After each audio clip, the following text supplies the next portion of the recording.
Bir plakat turат эле. Машинада плакат турган. Качан келет, качан кетет.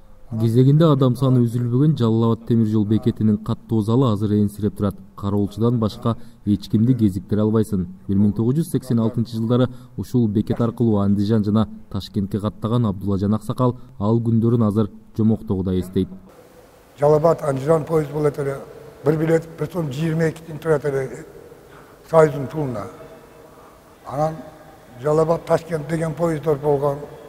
Жалал Абад Фрунзе дегендери болгон. Анан Жалал Абад Куйбишев дегендери болгон. Бардыгы жакшынакай татынкай эди. Маяктан билетти алып, анан маяктан карап турат элек. Поезд келгенче кетишин пайлап, анан чыгып кетет элек. Бардыгыбыз тууганыбыз бар, Өзбекстанда бар, Тажикстанда бар. Мен де барып келет элем, жакшы болот эле. Поезд жүрүп калса. Карасу. Узбекский тепло не отправляйте на Ханабад. Понятно. Программа переменяй. Аксакал эңсегендей эле Жалал Абад Андижан поезд каттамын кайрадан калыбына келтирүүгө аракеттер көрүлүп жатат. Былтыркы жылы Өзбекстан темир жолдору менен Кыргыз темир жолу мамлекеттик ишканалары сүйлөшүүлөрдү жүргүзгөн. Азыр ал маселе биринчи этапта турат. Возобновить движение, чтобы жолго салалык жүргүнчүлөр ташуучу деп. Азыркы биринчи этапта поэтапный кылалы деген неме бар. Пока Жалал Абад Андижан. Андижанга койсок, андан Андижандан Андижан Москва, Андижан Самарканд деген айрыкча Самарканд, Андижан Ташкент поездорго, Андижан Москва поездорго ошо Жалал Абадтан туруп желающийлер болса, ошол жерден билетти сатып алып, анан ошо Андижандан отуруп кете бере турган ушул маселеде көрүлгөн. Ал бияма уже орусча айтканда на стадии рассмотрения ошо кетип атат.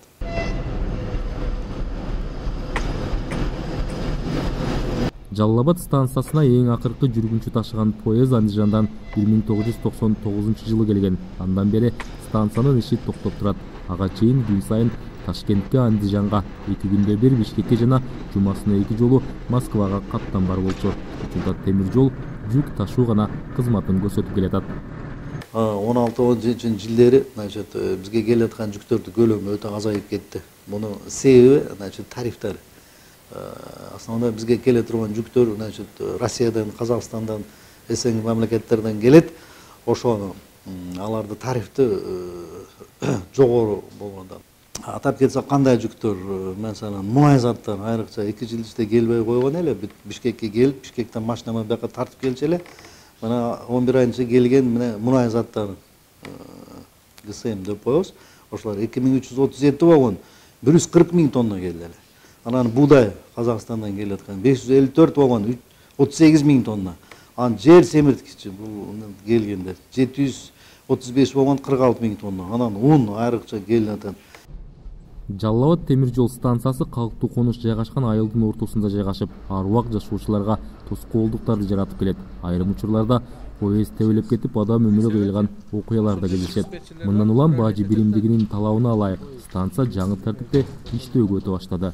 Bir bala şu vokzalda oynap lokomotivге топ кирип кетип поездга. Аркасынан топту кубалап барып, путун кестирип алды жаш бала. 5-класс, 6-класстын баласы. 2007 жылы промзонада дагы бирөөнү уруп кеткенбиз биз дагычы. Ошон үчүн биздики өзү темир жол өз токтоо тормозной путь деп коебуз, анын скоростуна карап алынат. Өз токтошу деле кыйын болот да. 7 гектар болсо биздин аянтыбыз. Şu бардык ограждение болуп, ушуга 36 видеокамера коюлуп атат.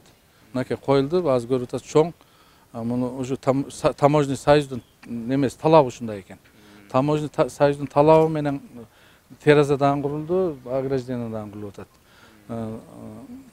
Таможенный союздун талабы менен таможенный союздун акчасы менен курулуп атат бул. Алынган маалыматтарга караганда Кыргызстандын түштүгүндөгү темир жол катнашы 1914 жылдан башталган.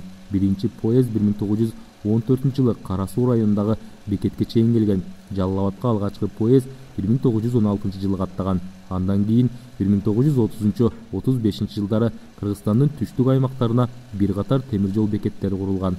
Алар Кара Суу, Кашкаргыштак, Ош, Жалал Абад, Багыш, Көкжаңгак, Кубасай, Кызылкыя, Үчкоргон, Шамалдысай таш көмүр бекеттери.